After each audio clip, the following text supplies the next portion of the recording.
Hello everyone, ये question JEE main 2025 का है जो 28 जनवरी को शिफ्ट 1 में पूछा गया था।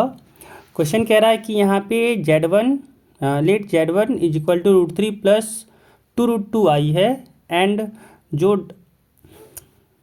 √3 mod of Z1 is equal to mod of Z2 यहाँ पे दिया हुआ है। कह रहा है इफ़ आर्गूमेंट ऑफ Z2 ये इक्वल है आर्गूमेंट ऑफ Z1 प्लस π/6 के, कह रहा है then the area of triangle with vertices Z1 Z2 and origin is. तो सॉल्व करते हैं इसको।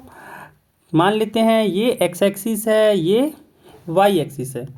तो हम लोग को कहा जा रहा है कि एक वेक्टर Z1 है, तो यहाँ से मान लेते हैं कि Z1 कुछ ऐसे है एंड इसका कोऑर्डिनेट दिया हुआ है। कह रहा है √3 प्लस 2√2i है, यानी यहाँ पे दिया हुआ है कि ये √3 है 2√2 है।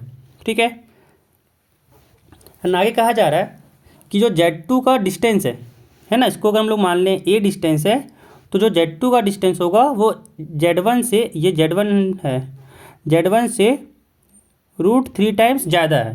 तो मान लेते हैं इसका डिस्टेंस है √3 है, ये यहाँ पे है Z2।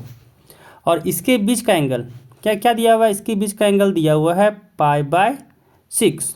तो जो यहाँ पे ट्रायंगल बन रहा है, सपोज ये ट्रायंगल बन रहा है, तो हम लोग को निकालना है इसका एरिया। OZ1 Z2 जो ट्रायंगल बन रहा है ना, इसका निकालना है हम लोग को एरिया। और हम लोग जानते हैं ना, एक ट्रायंगल की बात करें,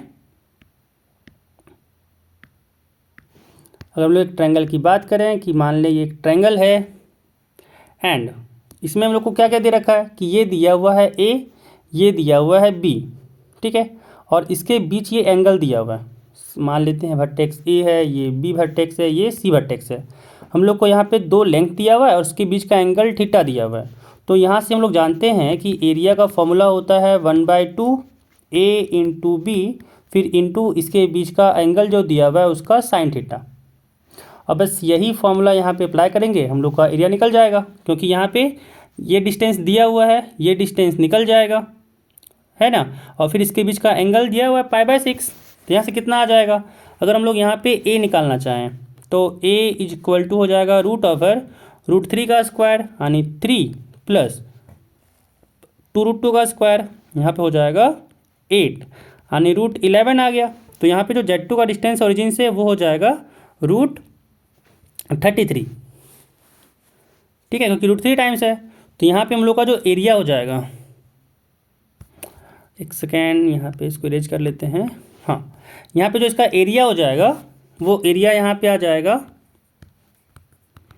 area is equal to 1/2 into A into √3A फिर इंटू साइन π/6 हो जाएगा। एंड यहाँ पे आ गया 1/2 इंटू A इंटू A, तो A स्क्वायर, और A यहाँ पे √11 है, तो A स्क्वायर हो गया 11 इंटू यहाँ से आ गया √3 इंटू π/6 है, तो π/6 का यहाँ पे वैल्यू हो जाएगा 1/2। तो यहाँ से आ गया 11 √3/4, ये हो गया इसका एरिया, 11 √3/4 इसका हो जाएगा एरिया।